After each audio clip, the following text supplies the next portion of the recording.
Em duas passagens. Uma em Jeremias capítulo 1, a partir do versículo 4.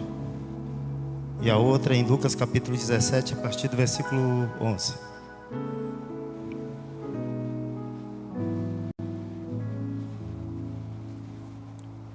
Jeremias capítulo 1, a partir do versículo 4. E Lucas capítulo de número 17, a partir do versículo de número 11. Glória a Deus. Louvado seja o nome do Senhor. Jeremias 1, versículo 4 diz assim: Assim veio a mim a palavra do Senhor dizendo: Antes que eu te formasse,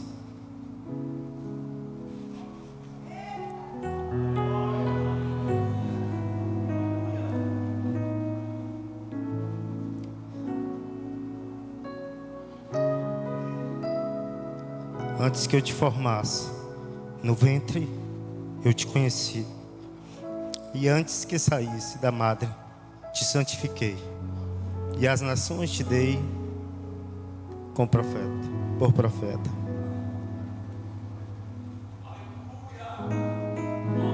Então disse: Senhor Jeová, eis que não sei falar, porque sou uma criança.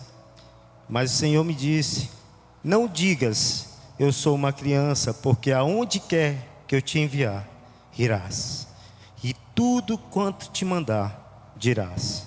Não temas diante deles, porque eu sou contigo, para te livrar, diz o Senhor. E estendeu o Senhor a mão, e tocou-me a boca, e disse-me o Senhor: Eis que ponho as minhas palavras na tua boca. Olha, ponho-te neste dia sobre as nações e sobre os reinos, para arrancares e para derribares, e para destruíres e para arruinares, e também para edificares e para plantares. Ainda veio a mim a palavra do Senhor dizendo: que vês, Jeremias? Que é que vês, Jeremias? E eu disse: Vejo uma vara de amendoeira. Versículo de número 12. Disse o Senhor: Viste bem, porque eu velo sobre a minha palavra para cumprir. Lucas 17. E aconteceu que, indo ele a Jerusalém, passou por meio de uma aldeia, meio de Samaria e da Galiléia, e entrando numa certa aldeia, saíram-lhe ao encontro 10 leprosos, os quais pararam de longe e levaram a voz dizendo: Jesus, mestre, tem misericórdia de nós. E ele, vendo-os, disse-lhes: Ide e mostrai aos sacerdotes. E aconteceu que, indo eles, ficaram limpos. E um deles, vendo que estava são, voltou glorificando a Deus em alta voz, e caiu aos seus pés com o rosto em terra, dando-lhe graças. E este era samaritano. E respondeu-lhe Jesus: Não foram 10 os limpos?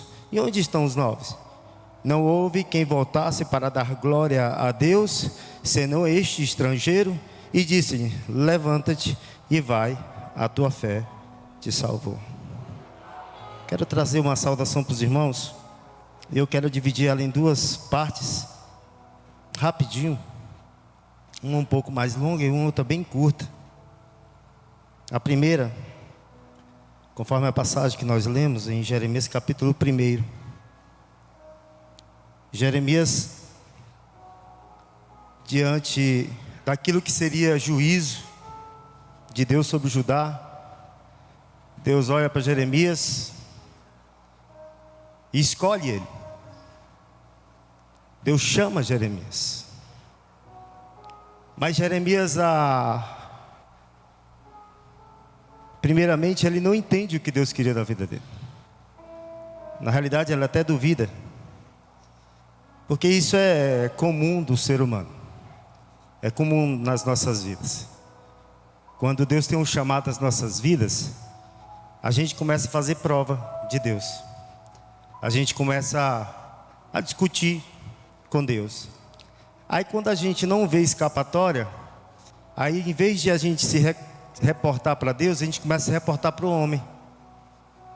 Deus fala comigo, Deus fala com o pastor, Deus fala com Silas, Deus fala com a igreja. Aí Deus está falando através da sua palavra. No versículo de número 12, Deus disse que era fiel para que a sua palavra fosse cumprida. Aí a gente, não satisfeito, ao invés de recorrermos a Deus, a gente para de ouvir Deus e a gente começa a recorrer ao homem. Deus tem algo para nós, aí nós entendemos que Deus tem algo para nós. Mas muitas das vezes o que Deus tem para nós não é aquilo que a gente quer. Mas a gente sabe que é isso que Deus quer. Aí sabe o que é que a gente faz? Eu vou perguntar para uma pessoa mais experiente. Eu não conheço, e a Bíblia deixa bem claro que não existe pessoa mais experiência, de maior capacidade, de maior conhecimento, de maior sabedoria do que o nosso Deus. Não existe ninguém na face da terra, nem mesmo Salomão, que teve toda a sabedoria dada pelo próprio Deus, tem tanto conhecimento como o nosso Deus. Mas é normal isso, para não dizer comum. Até porque nós somos homens, diferente de Deus, pecadores, falhos, pobres, muitas das vezes nus, muitas das vezes distanciados da palavra de Deus. E quando esta palavra vem até nós, por não a conhecermos, porque nós não conhecemos o Deus da palavra, a gente duvida. Mas chamado de Deus é para todos, cada um conforme aquilo que Deus tem para cada um de nós. Todos nós, seja você se achando pequeno ou não, tem um chamado de Deus para a sua vida. Você que entrou aqui nesta noite, você que já está aqui desde quando essa igreja fundou, Deus continua te chamando. Deus continua querendo te usar. Deus continua querendo te levantar. Assim como foi com Jeremias. Amados, eu já li esse capítulo desse livro de Jeremias todo. E eu vou dizer para você, Jeremias passou uma dificuldade tremenda, principalmente porque em seu coração ele não aceitava que Israel passasse pelo que passou. É como se Deus falasse: eu amo Israel. É como se eu falasse para as minhas filhas: eu amo vocês, mas eu tenho que fazer com que vocês paguem por algo que vocês fizeram. E Jeremias não aceitava isso no coração dele. E talvez sabendo do poder de Deus, ele se sentiu incapaz. Mas a Bíblia, ela deixa bem claro que antes de Deus me chamar, antes de Deus te chamar, Ele já conhece a nossa história. Você não foi chamado por Deus à toa. Deus te conhece. Quando você estava lá naqueles bares,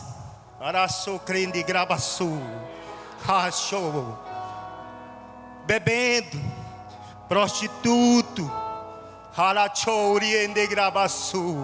Deus já conhecia o projeto dele na sua vida.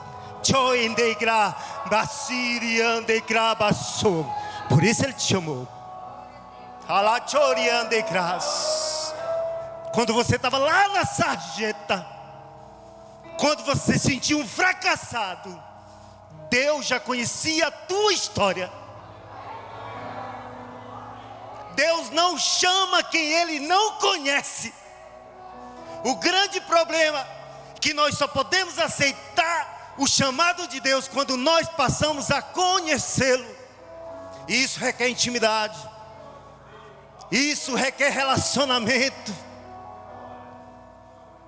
O grande problema é que nós sabemos o que Deus quer das nossas vidas, mas nós não nos aprofundamos no relacionamento íntimo com Deus. Sabe por quê, amados? Porque muitas das vezes nós temos o mesmo sentimento de Jeremias. Vai ser muito duro, vai ser muito pesado, então eu não quero. Mas você pode se esconder, como diz o Salmo 139. Pode fazer sua cama no Seol. Você sabe o que é Seol? Porta do inferno. Se Deus tem um propósito na sua vida, como diz o salmista no capítulo 139, Ele sonda teu coração e Ele vai te visitar, nem que seja no inferno. Porque o chamado de Deus na vida de um homem e de uma mulher que tem compromisso com Ele, nada pode impedir que isso venha acontecer. A outra coisa, nós podemos observar no capítulo do versículo de número 4. A primeira coisa, quando começamos a entender o que Deus quer, é ouvir a voz dEle. Versículo de número 4 diz: assim veio a mim a palavra do Senhor dizendo. Ele só pôde ouvir a palavra de Deus porque ele viu Deus falar com ele. Uma outra coisa, o versículo de número 5. Deus fala para Jeremias que conhece ele antes mesmo que ele fosse formado, desde o ventre. Amados, eu acho que a pessoa que primeiramente conhece o filho é a mãe. Ou sendo ela como tem muitas aqui que foram nascidas através de parteira, ou no hospital, ou em casa, não sei. Ela é a primeira pessoa que vê o filho, na maioria das vezes, da família. Mas Deus, Ele conhece a gente desde o ventre. Quando Jeremias se sentiu pequeno, Deus o encorajou dizendo assim: eu te conheço, Jeremias. Eu te conheço, sabe desde quando, Jeremias? Não foi quando tu estava chegando para eu falar contigo, não. Foi quando tu foste formado no ventre da tua mãe. Deus te conhece, igreja. Deus te conhece, Monte Tabor.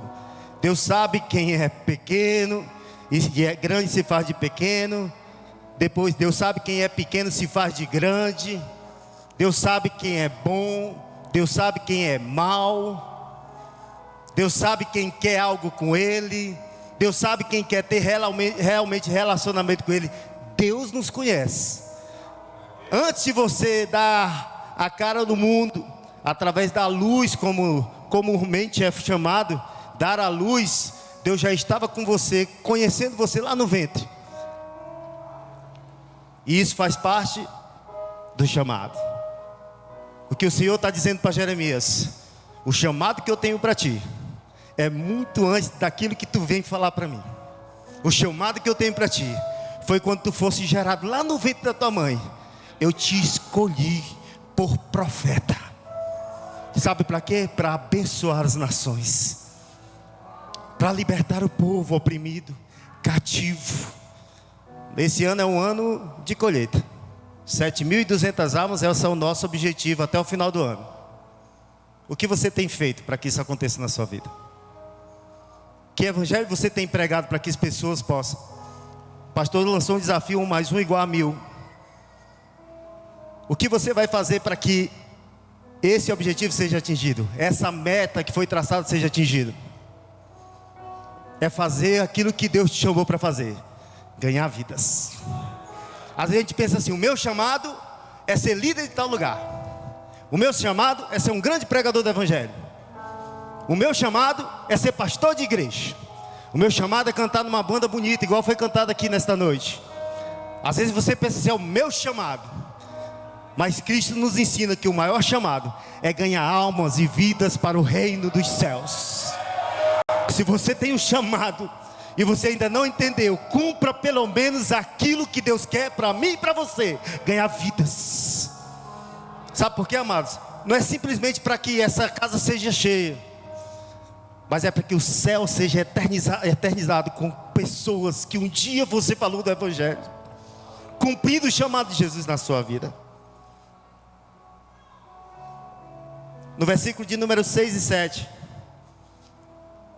quando Jeremias começa a falar que eu sou criança, Deus disse: então disse: ah, Senhor Jeová, eis que não sei falar porque sou uma criança.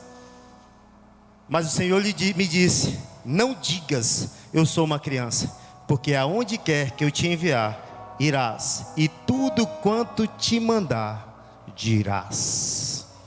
Sabe aquele negócio de escola, trabalho, rua, vizinho? Onde você estiver, fale que existe um Deus que ama aquela pessoa.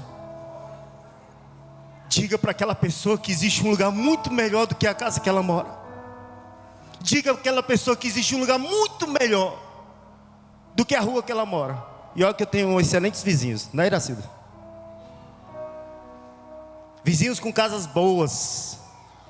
Estou perto dos bairros mais nobres de Imperatriz, os Três Poderes. Já foi por muito tempo o melhor bairro para se morar em Imperatriz, o mais nobre, o mais caro.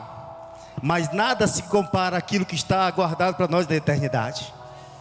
Aquelas pessoas, elas podem ter de tudo naquele bairro, casas com todo tipo de aparato, todo tipo de tecnologia, mas nada se compara a andar numa rua de ouro, numa cidade coberta de cristais.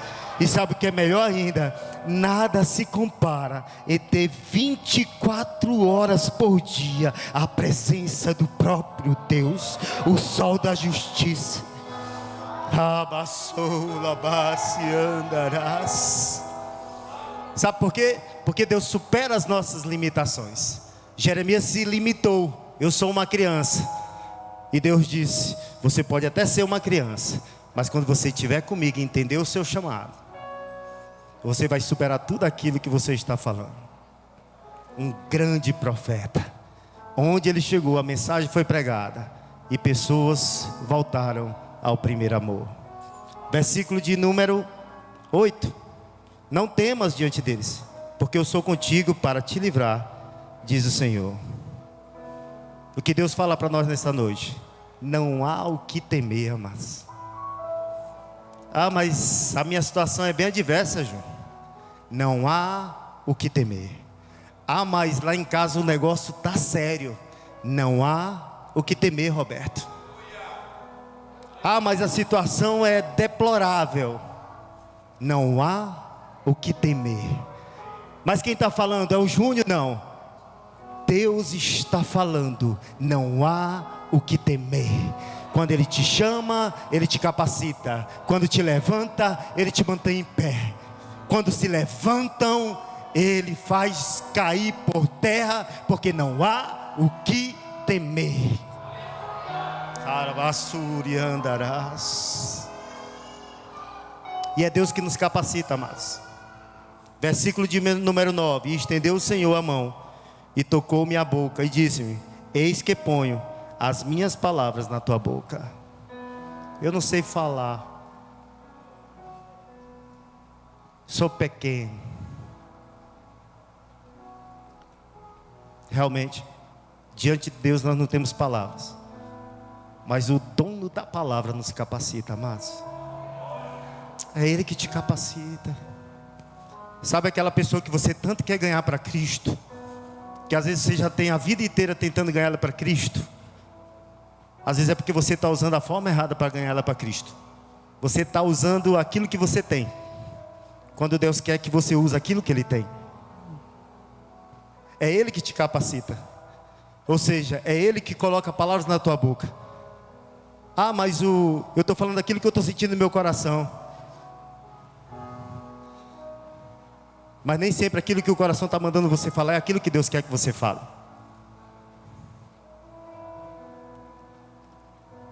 Volte-se para Deus. Volte-se para Deus. Já estou terminando, amados.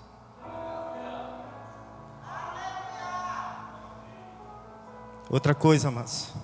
Versículo de número 10. Para que isso seja cumprido isso nas nossas vidas, para que entendamos o chamado dele, é preciso a gente ter coragem. Deus não trabalha com frouxo. Deus não trabalha com medroso. Sexta-feira aqui nós tivemos uma mensagem arrebatadora acerca da fé. E um dos que afastam a fé da gente é justamente o medo. Eu tenho fé que isso vai acontecer. Se com medo é impossível. Deus não trabalha com covardes, amados. Se Deus te chamou, Ele vai te capacitar. Ele vai colocar palavras na sua boca, e Ele vai te fortalecer. Deus não trabalha com quem não tem coragem de cumprir o ID dele na sua vida. Jeremias foi um vencedor. E resumo aqui no versículo de número 12, quando tudo ele entendeu na vida dele. E o Senhor resume tudo aquilo que ele entendeu no versículo de número 12, quando ele diz: e disse-me o Senhor: viste bem, porque o velo sobre a minha palavra para a cumprir. Sabe o que Deus está dizendo, amados? Que pode acontecer o que acontecer. Se Deus te prometeu algo, Ele é fiel para cumprir. Tem um versículo que eu falei muitas vezes aqui neste púlpito, durante todo o meu ministério, e todas as oportunidades que eu preguei aqui, que ele está em 2 Timóteo capítulo 2, versículo 13, que diz: se formos infiéis, Ele é fiel, e Ele não tem como negar a si mesmo, porque Ele é fiel. O nosso Deus é fiel, e aquilo que Ele nos prometeu, assim como Ele foi com Jeremias, Ele vai ser com a igreja, Ele vai ser com a Monte Tabor, Ele vai ser com você. Não descumpra aquilo que Deus tem para você. E para terminar, nós lemos uma passagem de Lucas 17, versículo de 11 a 19. E para eu terminar esta passagem, essa pregação, eu queria chamar minha família aqui.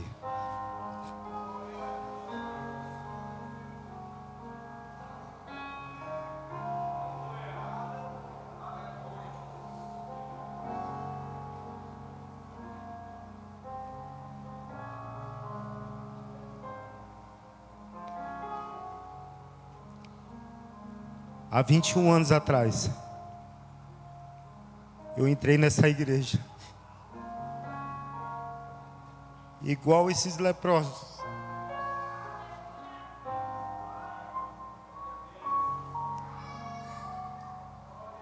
bem distante da presença de Deus, sujo como eu me sentia, mas eu tive um encontro com Deus nessa congregação.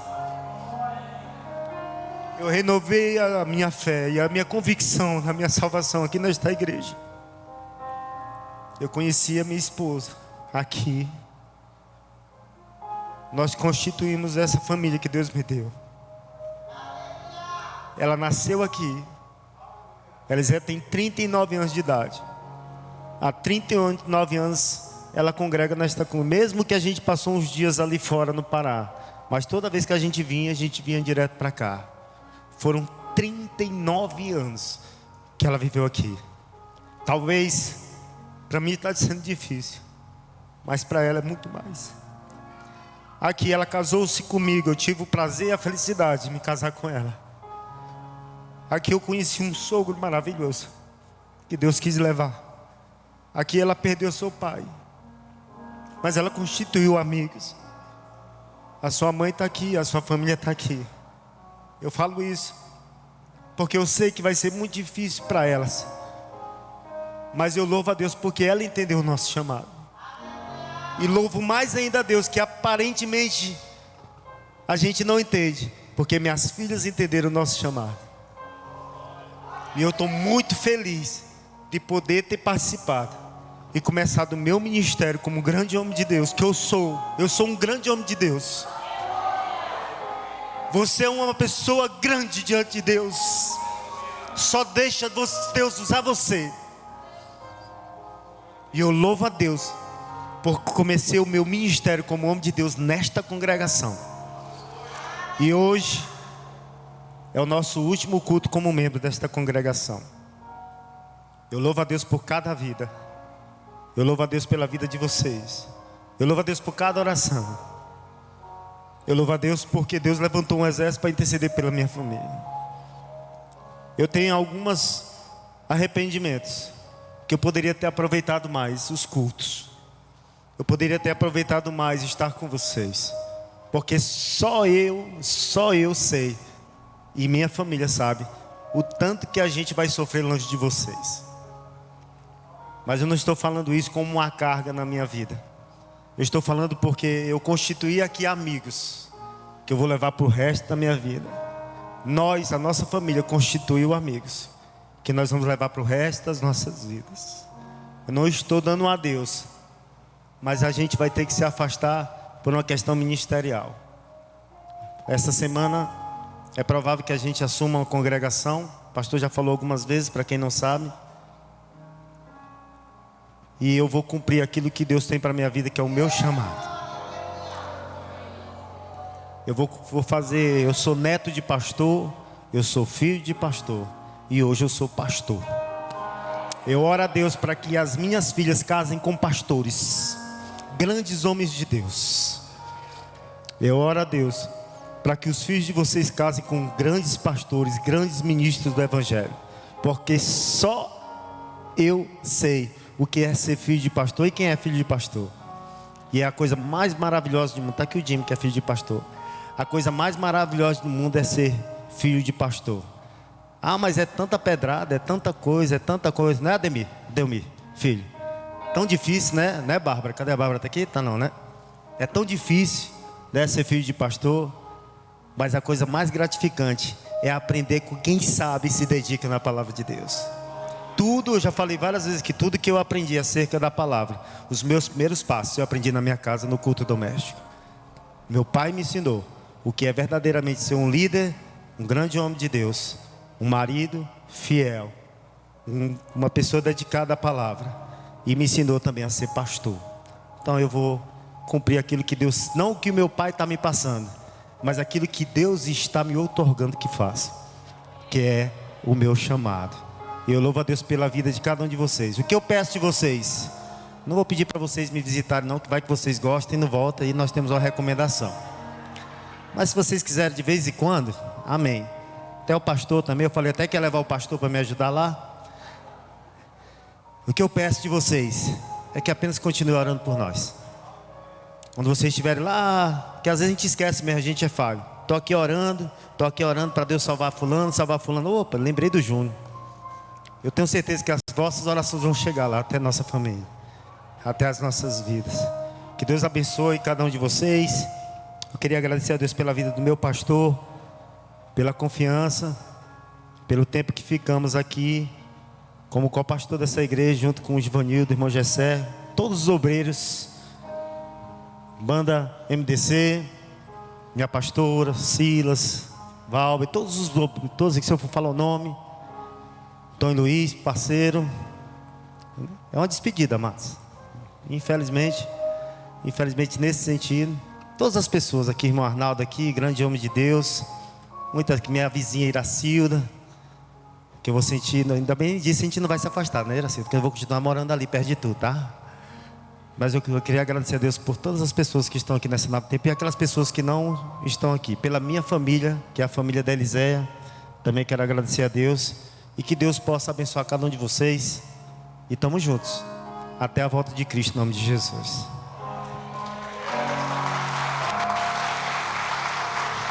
Glória a Deus. Permaneça aqui, tá? Liséia. Glória a Deus pela vida do pastor Júnior Gonçalves, da irmã Liséia, da irmã Ana Carolina e da irmã Mariana. Essa família linda, né? Abençoada por Deus. Que muito tem contribuído com a nossa congregação. Um instrumento de Deus na palavra, nos ajudando aqui sempre a pastorear a igreja do Senhor. E nós somos gratos pela vida dessa família. Dizer que vamos fazer falta para nós aqui, mas a gente também louva a Deus porque vamos para uma causa justa e uma causa maior, que também é pastorear uma congregação. Queremos aqui agradecer ao pastor Júnior, esses anos que nos ajudaram aqui, né, como pastores. A igreja quer agradecer a ele também e a sua família por esse tempo aqui conosco. Digam amém. Vocês vão estar assumindo uma congregação a partir da próxima semana. Se não for essa semana agora, porque o pastor Raulzinho viajou, parece que viajou esses 2 dias. Aí eu falei com ele hoje, ele vai marcar ainda o dia, tá? Talvez seja na próxima semana.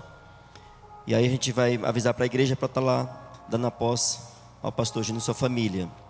E enquanto não assumir a igreja, ainda pode ficar também tocando aqui na banda, domingo que vem. Glória a Deus. E sempre que quiserem vir tocar, né, faz a parte da banda também. E o Júnior também quiser congregar um dia, às vezes, por algum motivo, tem um departamento lá que quiser vir visitar a gente, será uma honra para nós. Né? Você tem a nossa igreja Monte Tabor como referência também, tá bom?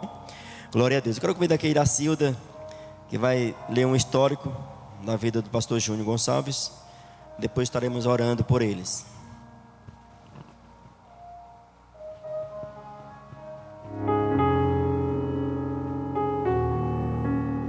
A paz do Senhor.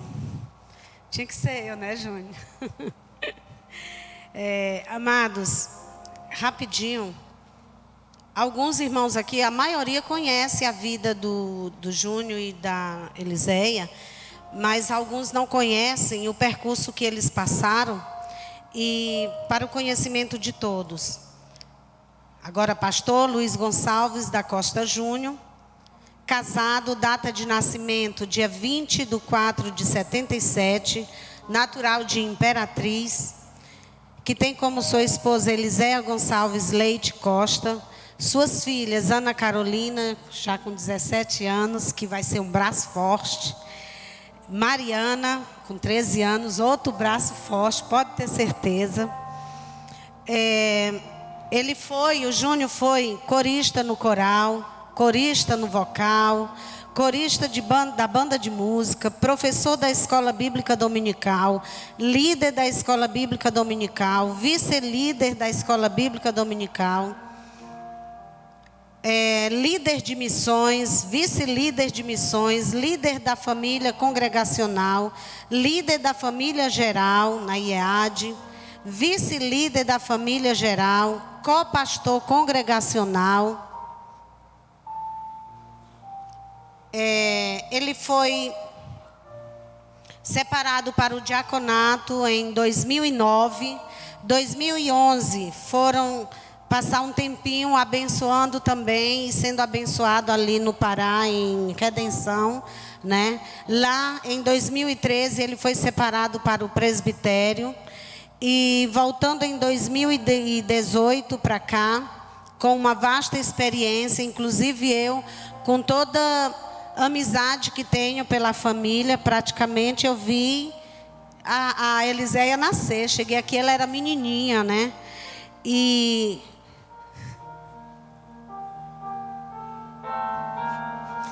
eu estava até lembrando ali com a Paulinha. A Mariana foi a primeira menina, né, que a Paulinha ajudou a cuidar. Cuidar assim, segurar no culto, ficar com ela. E agora já é uma moça aí, né? E a Eliséia sempre junto ali do lado, sendo nossa vizinha. E eu sempre acompanhei a vida ali de toda a família, do irmão Davi, da irmã Eva. E é um prazer assim muito grande ter essa oportunidade bem aqui que eu estou tendo.